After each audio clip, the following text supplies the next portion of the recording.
Welcome to Sweet Life Beat Life. We hope this video helps. In this video, I will explain how to replace Ford Focus turn signal bulb, full guide. Start by parking safely, turning off ignition, and opening the hood to access the lamp assembly.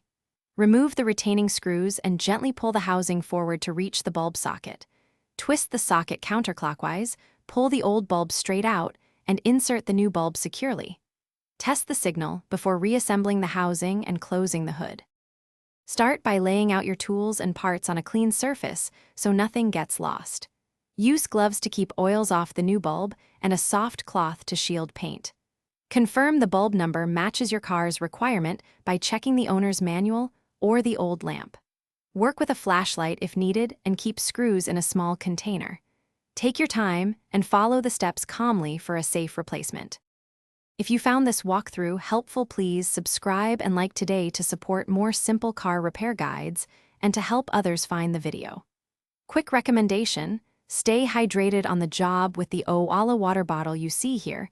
It fits cup holders and is easy to carry anywhere. Also, please check the description for the product link and other deals.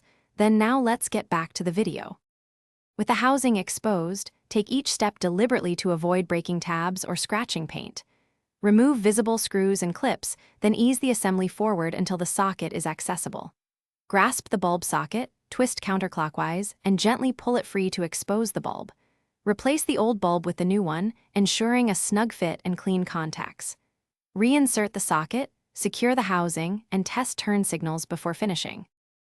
Thanks for watching. Consider subscribing if we helped you.